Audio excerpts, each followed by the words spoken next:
La mayor potencia de la historieta está en su pobreza. Para hacer una, hacen falta solamente ideas, papeles y un lápiz. Milo Manara.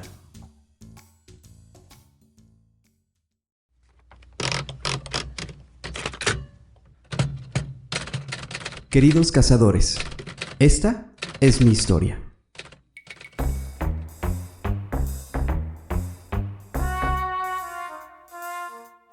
Cuando recordó que mi abuela recién había muerto, se levantó rápidamente de la cama y salió de su cuarto corriéndose al baño, el cual la encontró con la puerta abierta y con la luz encendida.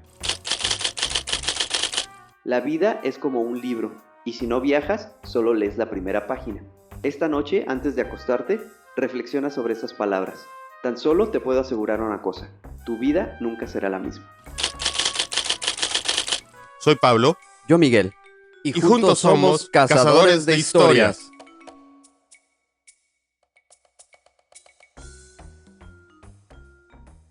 Hola, ¿qué tal? Me da mucho gusto darles una vez más la bienvenida. Ya sean tardes para ustedes, días o noches. A la hora que nos escuchen, nos da mucho gusto tenerlos, o más dicho, que nos tengan en su presencia. Creo que por el intro de hoy ya se van a dar cuenta que obviamente este episodio le toca a Miguel llevar la voz cantante, por así decirlo. Y no sé si me voy a adelantar un poco, pero creo que nos toca hablar un poco de algo que me interesa mucho a mí, de las historietas, los cómics, o es nada más el intro como tal. ¿Cómo estás, Mike? Hola, ¿cómo están? ¿Cómo estás? Pues no, tienes toda la razón. Muy No sé bien.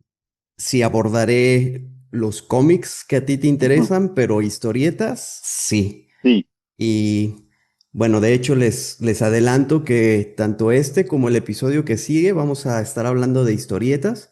ok. En este primero voy a hablar de un par de personajes muy importantes dentro de las historietas latinoamericanas. Ujú. Seguramente los dos, la mayoría de ustedes los conocen. Tú seguramente los conocerás. Son un poquito, digamos que ya con algunos Años. años, exacto, pero creo que sobre todo uno sigue estando muy vigente hasta el día de hoy y la mayoría de las personas, sobre todo a los que les gustan este tipo de literatura, porque sí, creo que es literatura, Sí, sí. seguramente los conocerán. Entonces, pues a ver qué les parece. Muy bien. Si me adelanto, uno es argentino, Así es. pues creo que ya estamos sobre la misma línea, ¿no? Hablando. La verdad es que creo que es un arte muy menospreciado, lo hemos dicho, bueno, lo he dicho en muchas ocasiones, creo que desde el primer episodio lo conté, y creo que en Latinoamérica hay mucho, pero también es muy, no se le toman en cuenta tal vez, o valpuleado, hasta que creo que viene alguien del extranjero o de otro continente, les llama un poco más la atención, es cuando lo empezamos a apreciar, pero bueno, esperemos que con el episodio de hoy cambie muchas formas de pensar de muchos de nosotros, ¿no? Va, empezamos. Pues bueno, vamos con el primero y que es seguramente con el primero que pensaste. Así que vámonos hasta la Argentina para hablar de Mafalda. Y no. ¿Conoces Argentina tú? Tampoco, tengo No. ganas de ir, pero aún no se me hace. Yo tampoco, y es un bucket list, tal vez. Ya ves que tienen muchas cosas mucha cultura por allá, ¿no? Entonces, Ujú. ha de ser muy padre. Y sí, a ver, escuchamos hablar de Mafalda. Vámonos pues. Joaquín Salvador Lavado Tejón, mejor conocido como Quino, era un dibujante argentino con padres andaluces, criado entre el miedo, la tristeza y la censura. Perdió a su madre con 13 años, a su padre con 17, y esa herida fue la que convirtió el humor en trinchera. Fue durante 1962 cuando el artista y dibujante recibió una llamada de la agencia Agents Publicidad. En ella le pidieron que hiciera una historieta para promocionar una firma de electrodomésticos llamada Mansfield. El plan era armar una tira que mostrara a una familia típica del país trasandino, la cual usara dichos productos y dejara ver el nombre de la empresa al final de la última viñeta. De esa manera podrían ofrecerle gratis a los medios de la época, a cambio de que la publicaran completa y así pudieran hacer una suerte de publicidad implícita. Tales dibujos fueron una primera idea de lo que más tarde se convertiría en la Mafalda que conocemos hoy, aunque en ese momento todavía no tenía la misma personalidad y tenía un par de diferencias estéticas notorias. En cuanto a su nombre, querían que éste empezara con las mismas letras de Mansfield, por lo que después de escuchar el nombre Mafalda en la película Dar la cara de 1962 del director José Martínez Suárez, decidió bautizarla de esa manera. Con sus dibujos bajo el brazo, Quino habló con las personas de Agens Publicidad. Sin embargo, le dijeron que su plan había fracasado, debido a que los medios no aceptarían publicar la historieta sin que pagaran una comisión. A pesar del encargo frustrado, Mafalda surgió porque Quino ya la tenía en la cabeza, una niña que hacía preguntas incómodas y soltaba verdades como bombas. Pasaron 2 años hasta que finalmente debutó en 1964 y arrasó. En ese año, un periodista y amigo de Quino llamado Julián Delgado le preguntó si tenía unas viñetas que pudiesen publicar en el medio Primera Plana. El dibujante le dijo que tenía los bocetos de Mafalda y le propuso la idea. Ambos llegaron a un acuerdo y definieron que publicarían 2 tiras a la semana con ella como protagonista. El 29 de septiembre de 1964 salieron las primeras viñetas de Mafalda. Estas se ubicaron en las páginas 22 y 64 del periódico, y en una de ellas se puede ver una conversación que sostiene con su papá. ¿Vos sos un buen papá? Y creo que sí. ¿Pero sos el más bueno de todos los papás del mundo? Bueno, no sé. A lo mejor hay algún otro papá más bueno que yo. Aquello fue una muestra inicial de lo que posteriormente sería el desarrollo de su icónica personalidad, a través de la cual siempre hace preguntas que descolocan a los otros personajes y, por supuesto, a los lectores. De esa forma, cuestiona temáticas como los estereotipos de género, la industria de la belleza, el deterioro del medio ambiente y el consumismo, por solo mencionar algunas que siguen latentes tanto en Argentina como en el mundo hasta la actualidad. Con el tiempo, los detalles en el dibujo se fueron haciendo más precisos y su forma de ser se fue acentuando. Mafalda no era cómica, era política. Tenía 6 años y odiaba profundamente la sopa. La sopa representaba todo lo impuesto, lo que nadie se atrevía a cuestionar, como la violencia, la injusticia o la desigualdad. Y ahí estaba ella, con su flequillo y su jersey a rayas, diciendo: «Mamá, ¿qué harías si vivieras tu vida como tú quieres?» Y ¡zas! ¡Silencio! Su madre era el reflejo de la mujer tradicional. Susanita, la obsesionada con casarse. Manolito, el capitalista de barrio. Felipe, el soñador paralizado. Además de Guille, Miguelito y Libertad. Cada personaje era un espejo de la sociedad y todos eran tratados con humanidad. Quino no juzgaba, mostraba. Esos aspectos hicieron que se convirtiera en un fenómeno cultural. De esa forma, no solo sorprende, sino que también siembra cuestionamientos. Mafalda se publicó en diarios de Argentina, Chile, México, Venezuela, Italia, Francia y España. Fue traducida a más de 30 idiomas y censurada en más de uno, porque sí, una niña de 6 años con ideas propias es más peligrosa que un tanque. El sobrino de Quino, Guillermo Lavado, comentó durante una entrevista que su tío era una persona muy retraída, muy introvertida, pero que se daba mucho en el ámbito íntimo. Como en muchos otros oficios, en la escritura y en el plasmar gráficamente una idea, está la reflexión y el pensamiento. Hay muchas cosas que afloran de ahí y que lo hacen tan trascendente. Hay que entender también que varios de nosotros hemos atravesado distintas etapas en un corto periodo. En casos como el de Quino o el mío propio, decía el sobrino, tuvimos una educación en medio de una sociedad completamente machista, pero con ciertas excepciones en la intimidad de cada familia. Lavado, quien es uno de los herederos encargados de divulgar la obra del dibujante, continuó diciendo: «De hecho, estuvo en mayo de 1968 en París, lo que le causó muchísimo impacto. Se nutrió de muchos otros artistas, especialmente de la cinematografía, lo que amplía un universo de emociones, de culturas y de estímulos». En 1973, justo antes del golpe militar en Argentina, Quino dejó de dibujarla. No quería que la usaran con fines que él no compartía. Mafalda se quedó en silencio, pero su voz seguía retumbando, como si aún estuviera preguntando: ¿y a ti? ¿Eso te parece normal? El último día en que sus historias llegaron a los kioscos fue el 25 de junio de ese año. Entre 1975 y el 76, Quino y su esposa, la doctora en química Alicia Colombo, emigraron a Italia desde Argentina. Respecto a ese periodo, Lavado asegura que Quino se salvó, ya que estaban en medio de una época en la que el servicio de seguridad estaba en esa tarea incipiente de perfeccionar la inteligencia para todo lo que pasó después. Con esto último hace referencia a lo que se transformó en ese aparato de secuestros, torturas y asesinatos que fue el régimen militar en la Argentina. En 1985, Quino y Colombo volvieron a Argentina de forma definitiva. Por ese periodo, Guillermo Lavado, el sobrino, vivió con ellos. Todo lo que ha sido su vida y su reflexión en el trabajo refleja que era una persona sumamente observadora y que sintetizó muy bien todo lo que debía decir, con una profundidad que lo ha hecho un clásico universal. Quino falleció el 30 de septiembre del 2020 mientras miles de personas salieron a la calle con sus viñetas. Llevaban flores, libros, tazas y lágrimas. Se fue un dibujante, pero también se fue una voz, de esas que incomodan pero despiertan. Décadas después, sus viñetas se usan en colegios, universidades, campañas de derechos humanos. Hay gente que dice que aprendió más de ética leyendo a Mafalda que durante toda su vida académica. Y probablemente no mienten, porque cuando Mafalda te mira, no puedes mirar a otro lado. La totalidad de la obra de Quino, no solo el universo de Mafalda, sigue siendo aclamada por lectores de todos los continentes. Quino dijo una vez: el humor no cambia el mundo, pero cambia a las personas, y ellas sí pueden cambiar al mundo. Y con Mafalda lo consiguió, porque si alguna vez una niña de cómic te hizo pensar distinto, fue ella, no cabe duda. La buena noticia, que Mafalda sigue ahí, esperando que alguien vuelva a leerla y se atreva a cuestionarlo todo, con ternura, con rabia, con inteligencia.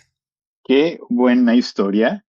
La verdad es que ya había escuchado hablar de, pues la historia más bien de Quino, ¿no? Porque al final de cuentas, creo que Mafalda, en algún momento todos hemos leído una viñeta de ella. Uh-huh. Sus preguntas fueron muy, y lo son, muy, muy incisivas hasta actuales todavía, desgraciadamente. Y el personaje que más recuerdo creo que era Manolito, no sé por qué, pero era como que el típico, vamos a caer en, ¿cómo se dice? Ser un poco ¿Estereotipos? estereotipado, sí, del el típico español vivirillo, ¿no? Si lo quieres ver así, pero me cae muy bien él.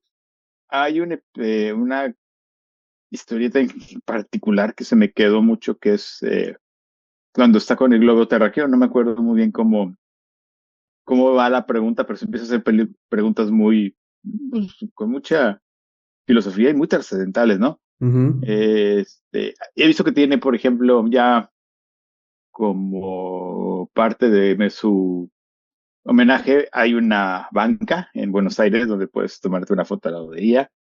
Y me imagino que ha de ser muy padre. Yo creo que debe haber algún tipo de museo, no casa museo, tal vez, no lo sé. Pero Probablemente. bueno, alguien que esté por allá nos puede ampliar un poquito la información de Quino y Mafalda. Aquí en México sí todo el mundo la conocimos, ¿eh? Fue algo que todos tarde o temprano hemos tenido contacto con ella, ¿no? Sí. Junto con Topollillo. Vamos Correcto. a continuar con quién ahora. A ver, Sí, el segundo y último personaje que vamos a hablar en este episodio es nuevamente de por allá del Cono Sur. De hecho, es de los Chile, vecinos, exactamente, los ya vecinos sé de quién es. Argentina. Así que pues vámonos a hablar de otro muy famoso y que, bueno, al menos aquí en México, muy continuamente lo encontrábamos en los periódicos y bueno, Ajá, también en en los puestos de los puestos periódicos. de periódicos, sí. Plop. Sí, Correcto, exacto. Pues vámonos entonces, vamos a hablar ahora de Condorito. Condorito, sí.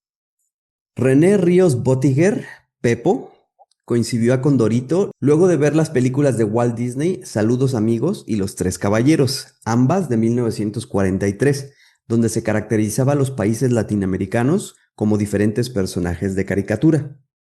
Para Chile, Disney creó a Pedrito, Un pequeño avión, que bautizado en honor al presidente de ese entonces, Pedro Aguirre Cerda, cruzaba con dificultad la cordillera de los Andes para entregar la correspondencia en Argentina. A juicio de Pepo, Pedrito no encarnaba el alma nacional y a modo de desagravio creó a Condorito. Pensé en nuestro escudo, pensé en ese huémul y el cóndor, pensé que entre las dos figuras tú estabas mucho más cerca de lo que nosotros somos, por eso te hice bajar a ti de la cordillera, te calcé hojotas, te puse sombrero de guaso, te hice vivir en el mundo de los humanos. Hacia 1949, en los años en que la migración rural chocaba con la nueva realidad urbana, Condorito se enarboló como la representación gráfica del campesino pícaro y bromista que intenta sortear los reveses de la vida citadina a punta de ingenio. De ahí la vestimenta del primer Condorito, manta de guaso, hojotas, que son las sandalias utilizadas en faenas del campo, y cigarro encendido. La historieta fue publicada por primera vez el 6 de agosto de 1949 en la revista OK de la editorial Zigzag, cuya historia abarcaba páginas enteras, lo cual difiere de las actuales que abarcan solo una plana o incluso solo media plana. Nuestro personaje principal es el que le da su nombre a la historieta, Condorito, un cóndor antropomorfizado que vive en un pequeño pueblo de nombre Pelotillehue y cuyas historias giran en torno a situaciones o problemas en las que él y sus amigos constantemente se ven involucrados. La imaginación de Pepo no se detuvo. Rápidamente creó para su personaje una particular familia y un lugar donde vivir. De esta forma aparecieron Yayita, la novia eterna de Condorito, Don Chuma, compadre y amigo fiel, y Coné, el sobrino llegado al sur, a quien Condorito recibe en su casa y adopta como a un hijo. Concibió además la ciudad de Pelotillehue, localidad semirural ubicada entre Cumpeo y Buenas Peras, y una pléyade de personajes que dan vida a un universo heterogéneo y pintoresco. Condorito experimentó una paulatina transformación en las páginas de la revista OK desde su primera aparición. La manta y el plumaje del cuello desaparecieron y su aspecto se fue volviendo cada vez más humano. El pico alargado se acortó y las facciones del rostro fueron redondeadas. Para 1955, fecha de la publicación del primer número de la revista Condorito, el personaje ya tenía su apariencia definitiva. De ahí en adelante, los chistes de Condorito comenzaron a publicarse de manera periódica. A partir de ese punto, su popularidad solo comenzó a subir, hasta que las nuevas ediciones de las aventuras de este personaje comenzaron a ser vendidas en otros países de Latinoamérica, y de paso también salieron los primeros productos comerciales cuyos diseños contenían a los diversos personajes.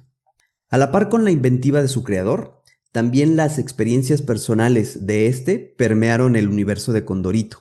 Ejemplo de ello es la anécdota que motivó que la frase "muera el roto Quesada" apareciera en los rincones más insospechados de las viñetas y se incorporara al vocabulario popular. Otras expresiones propias de Condorito pasaron a formar parte del habla nacional. "Exijo una explicación", frase que expresa la perplejidad del personaje ante el fracaso. "Reflauta", expresión de asombro, o "no se fije en gastos, compadre", frase con la cual Don Chuma comprometía su apoyo económico al plumífero. El pincel de René Ríos se encargó además de dotar a Pelotuhuele de todos los servicios de una ciudad real. El diario El Hocicón, fundado el 15 de noviembre del 43 bajo el lema "Pobre pero honrado". El hotel 12 van, 3 llegan, el bar El Tufo, donde ocurren muchas de las aventuras de los personajes, y el café El Insomnio, entre muchos otros. Si bien Condorito no basó su humor en la contingencia política y social nacional o internacional, implícitamente aludió a los cambios que nuestro país y el mundo han experimentado a lo largo de las últimas décadas. Condorito no solo ha desempeñado un sinnúmero de ocupaciones y oficios, sino que además ha encarnado a políticos, deportistas, científicos y artistas de cine y la música. Sus aventuras lo han llevado a distintos países y épocas históricas. Actualmente se siguen imprimiendo de forma constante nuevas ediciones de la historieta, y si bien la popularidad ha disminuido en comparación a su época de oro, sigue estando vigente en nuestra memoria colectiva. Tanto así que ya cuenta con su propia película producida en Chile y una estatua en honor del personaje en el Parque del Cómic de San Miguel. Sí, fíjate que Condorito durante muchos años yo le vi mucha semejanza con Cantinflas. Sí, No quiero decir físicamente, pero como que era algo, un personaje, tal vez la vestimenta, como tipo uniforme, que podríamos decir exacto. que es. Y ya posteriormente también se me imaginara que podría haber sido un personaje inventado también por Chespirito, o bueno, por la esposa de Chespirito, que es la que ya nos hemos dado cuenta que era la de el ingenio, bueno, la que tuvo el ingenio de crear muchos personajes, ¿no? Y fíjate que Condorito creo que sí lo leí en algún momento porque era inevitable. Yo me aventaba todas las historietas del domingo, que era cuando las alcanzaba yo a ver. Y luego posiblemente me compraba uno que otro. Por ejemplo, me compraba los libros chiquititos, los de Capulina. No sé si Sí, llegaste, ¿te sí, acuerdas de sí. ellos?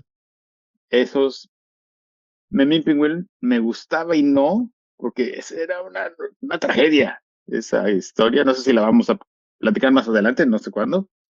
Y la familia Brown era también un referente para esos entonces, ¿no? No quiero sonar tan viejo, pero bueno. Eh, Creo que esas dos que has platicado han permeado mucho durante el tiempo y la distancia, a pesar de que somos países hermanos, pues muchos kilómetros nos Nos separan, separan. Ujú. pero hay muchas cosas que nos unen al final de cuentas como un mismo pueblo, ¿no? Y pues, no solo a mí, por ejemplo, la música, ¿no? También la literatura, la historieta, el cine argentino también es creo Muy que de los bueno. mejores que hay a nivel mundial.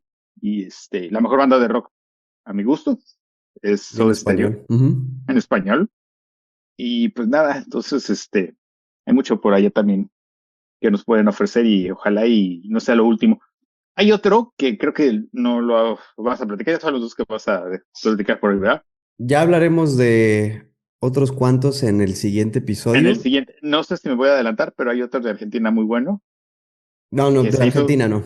que se hizo serie hace poco, Netflix la llevó a la pantalla. Es ay, se me fue el nombre de esa historieta. Bueno, se los prometo que en el siguiente episodio se los platico, se los cuento, ¿va? Ujú. Y porque ahorita lo voy a averiguar bien, no quiero darles mala información. Mucha gente ya va a saber de quiénes estamos hablando. Entonces, Sí. pues creo que me despido. Estuvo en lo personal me gustó mucho este episodio porque son de los episodios en los cuales, aunque sé la información, me gusta volverla a escuchar y sobre todo a través de tus palabras, porque obviamente son visiones un poco diferentes, tal vez, las que tenemos en muchas cosas, pero nos complementan mucho, ¿no? Entonces, me da mucho gusto que te hayas tomado en esta ocasión pues el trabajo de platicarnos de esos dos personajes de historia latinoamericana, ¿no? Y ya como para terminar, pues en el episodio pasado nos platicabas también, bueno, nos decías que nos podían contactar a través de nuestras redes sociales. Están ahí los enlaces en la portada, está nuestro correo, que es donde nos pueden mandar sus historias. Desde la semana pasada les estamos diciendo que andamos un poquito retrasados con las historias, y no porque no queramos contarlas, sino creo que nos ha faltado un poquito de tiempo últimamente, Sí. pero es cuestión de que nos organicemos mejor y ahí están. O sea, no las hemos desechado, al contrario, las vamos a ir sacando poco a poco.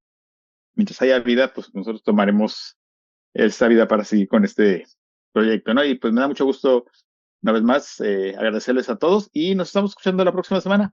Bye.